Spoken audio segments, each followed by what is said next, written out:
Chapter 2, The Vast Right-Wing Conspiracy. It was the television interview that turned into a rallying cry for conservatives. On January 27, 1998, just days after the world heard the name Monica Lewinsky for the first time, First Lady Hillary Rodham Clinton appeared on NBC's Today Show. The great story here, for anybody willing to find it and write about it and explain it, is this vast right-wing conspiracy that has been conspiring against my husband since the day he announced for president. Those words would come to define Hillary Clinton for years to come. The phrase has become a part of the common vernacular. The First Lady's wild and desperate attempt to place the blame for her husband's behavior at the feet of a nameless and faceless mob out to take the president down has been worn as a badge of honor by Mrs. Clinton in the years since. But the now infamous line was anything but a spontaneous defense of her husband. What we have learned since is that it was a strategy designed to protect the president at all costs and specifically targeting special counsel Ken Starr. Clinton advisor Sidney Blumenthal wrote about the interview, saying that he had met with the First Lady for several days before to plan what she would say.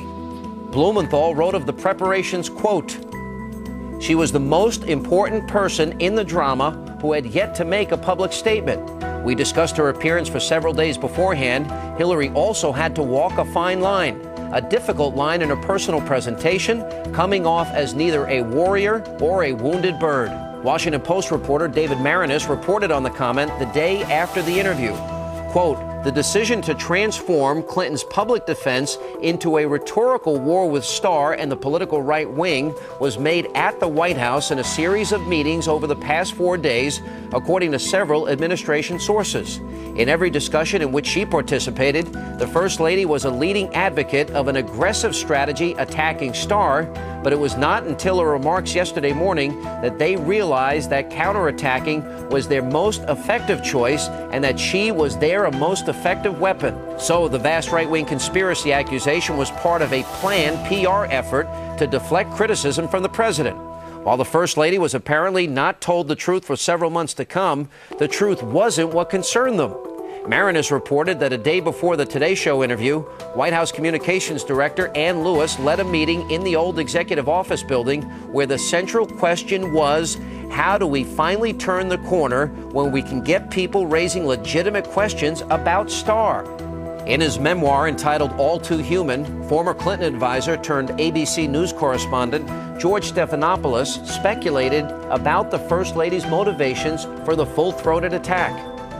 She had to believe that as he'd grown in office, he'd outgrown his past. She had to believe that he wouldn't risk their lives' work for a fling with an intern only a few years older than their daughter. She had to believe that he loved her enough not to humiliate her.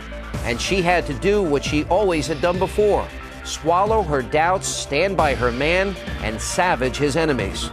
On the Today Show, the morning of the State of the Union, Hillary sounded the trumpets for one more battle against the right-wing conspiracy.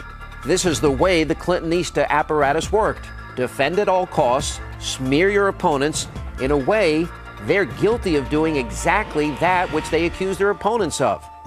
But as time passed and the details of the president's involvement became clear, the First Lady was criticized for her accusation.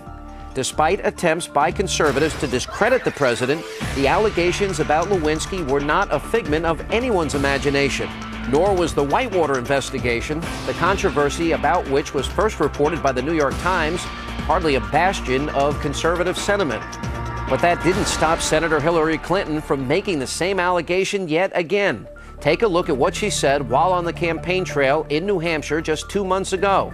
If anybody tells you there is no vast right-wing conspiracy, tell them that New Hampshire has proven it in court. We have the facts, and we're going to make that a crime. Apparently, the conspiracy is still alive. To the Clintons, it matters not that there have always been questions about their finances, their behavior, and their tactics. They aren't to blame. No, someone else is.